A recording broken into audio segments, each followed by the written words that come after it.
તો આજે પૂર્વ વડાપ્રધાન અટલ બિહારી વાજપેયીની જન્મજયંતિ નિમિત્તે રાજ્યભરમાં સુશાસન દિવસની ભવ્ય ઉજવણી કરવામાં આવશે। ગાંધીનગરમાં મુખ્યમંત્રી ભૂપેન્દ્ર પટેલના હસ્તે ચ3 સર્કલનું અટલ સર્કલ તરીકે નામાધીન કરવામાં આવશે।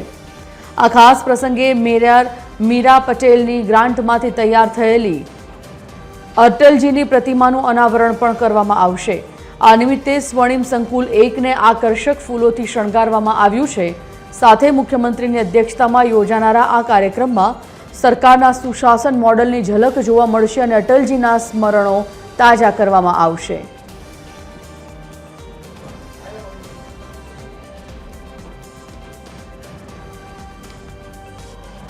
તો આજે પૂર્વ વડાપ્રધાન અટલ બિહારી વાજપેયીની જન્મજયંતિ અને આ જન્મજયંતિ નિમિત્તે સમગ્ર રાજ્યભરમાં આજે સુશાસન દિવસની ઉજવણી કરવામાં આવી રહી છે। ગાંધીનગરમાં મુખ્યમંત્રીના અધ્યક્ષ સ્થાને ઉજવણી કરવામાં આવી રહી છે અને આ ઉજવણીમાં અલગ અલગ કાર્યક્રમોનું આયોજન સ્વર્ણિમ સંકુલ 1ને ફૂલોથી સજાવાયું છે। ગાંધીનગર ચ સર્કલનું અટલ સર્કલ નામાભિધાન બી આજે કરવામાં આવશે। તો મેયર મીરા પટેલની ગ્રાન્ટમાંથી સુંદર પ્રતિમા તૈયાર કરવામાં આવી છે। આજે સમગ્ર ગુજરાતમાં સુશાસન દિવસની ઉત્સાહભેર ઉજવણીના ભાગરૂપે અલગ અલગ જગ્યા પર કાર્યક્રમોનું આયોજન કરવામાં આવ્યું છે। પૂર્વ વડાપ્રધાન અટલ બિહારી વાજપેયીની 101મી જન્મજયંતિ કે જેની ઉજવણી સમગ્ર રાજ્ય સહિત દેશભરમાં કરવાઈ રહી છે।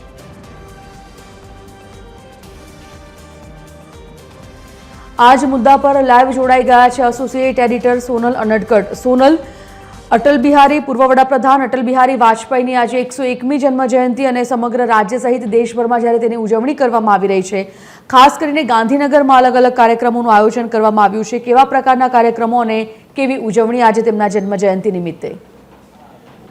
જી સંજીવની, આજે ભારત રત્ન અને પૂર્વ વડાપ્રધાન દિવંગત અટલ બિહારી વાજપેયીની 101મી જન્મજયંતિ છે અને તે અંતર્ગત આજે રાજ્યભરમાં તેની ઉજવણી થઈ રહી છે। મહત્વનું છે કે સચિવાલયની જો વાત કરીએ તો સચિવાલય ખાતે હાલ ખાસ સુશાસન દિવસ તરીકે જે આ ઉજવણી છે તે કરવામાં આવી રહી છે અને તે અંતર્ગત હાલ મુખ્યમંત્રીના અધ્યક્ષસ્થાને ખાસ બેઠક મળી છે, જેમાં નાયબ મુખ્યમંત્રી હર્ષ સંઘવી, કૃષિ મંત્રી જીતુ વાઘાણી અને ઉર્જા મંત્રી પણ ઉપસ્થિત છે। ઋષિકેશ પટેલ ઉર્જા મંત્રી પણ ઉપસ્થિત છે અને મહત્વનું છે કે હાલ આજે જે સુશાસન દિવસ નિમિત્તે સરકારે કેટલીક મહત્વની જાહેરાતો કરી છે અને તેવા મહત્વની જાહેરાતની જો વાત કરીએ તો જે 2 નવી પોલિસી છે તે સરકારે જાહેર કરી છે, જેમાં પેટ્રોકેમિકલ્સ અને એનર્જી વિભાગની નવી પોલિસી જાહેર કરવામાં આવી છે અને સાથે સાથે જ ગ્રીન હાઇડ્રોજન અને બાયો એનર્જી પોલિસીની પણ જાહેરાત કરવામાં આવી છે। ઈવી વ્હીકલ્સ જે છે, બેટરી સંચાલિત જે વ્હીકલ્સ છે તે ઈવી ચાર્જિંગ ગાઈડલાઇન પોલિસીની પણ સરકાર તરફથી જાહેરાત કરવામાં આવી છે। એટલે મહત્વનું છે કે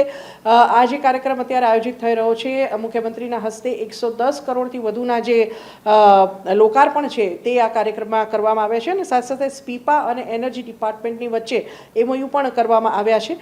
અત્યારે જે આ કાર્યક્રમ ચાલી રહ્યો છે તે સુશાસનની ઉજવણીનો તે અંતર્ગત જે આ કાર્યક્રમ છે તે યોજાયો છે અને તે અંતર્ગત જ આ AI થી સજ્જ સ્વાગત 2.0 જે પોર્ટલ છે તેનું પણ લોન્ચિંગ કરવામાં આવ્યું છે અને સાથે સાથે જ NRG વેબસાઇટનું પણ લોન્ચિંગ કરવામાં આવ્યું છે। એટલે આ પ્રકારના અનેક જે વિવિધ લોકાર્પણ છે તે આ બેઠકમાં થઈ રહ્યા છે ઉજવણી અંતર્ગત અને સાથે સાથે જ મહત્વની જે પોલિસીની જાહેરાત છે તે પણ સરકાર તરફથી કરવામાં આવી છે। આજે સુશાસન દિવસ તરીકે જ્યારે અટલજીની આ જન્મજયંતિ ઉજવાઈ રહી છે ત્યારે આજે સવારે પણ એક કાર્યક્રમમાં મુખ્યમંત્રીએ ભાગ લીધો હતો, જે અંતર્ગત ચ3 સર્કલ છે ગાંધીનગરમાં, ત્યાં અટલ બિહારી વાજપેયીની પ્રતિમા મૂકવામાં આવી હતી, જેનું અનાવરણ મુખ્યમંત્રીના હસ્તે કરવામાં આવ્યું હતું। આ જે મૂર્તિ છે, જે પ્રતિમા છે તે મેયર મીરા પટેલની ગ્રાન્ટમાંથી તૈયાર કરવામાં આવી છે અને ત્યાં મૂકવામાં આવી છે અને તેનું નામાભિધાન જે છે ચ3 સર્કલનું તે અટલ સર્કલ તરીકે કરવામાં આવ્યું અને સાથે સાથે જ જે અનાવરણ છે તે મુખ્યમંત્રીની ઉપસ્થિતિમાં કરવામાં આવ્યું। એટલે સવારથી મુખ્યમંત્રી જે અલગ અલગ કાર્યક્રમો છે તેમાં ભાગ લઈ રહ્યા છે।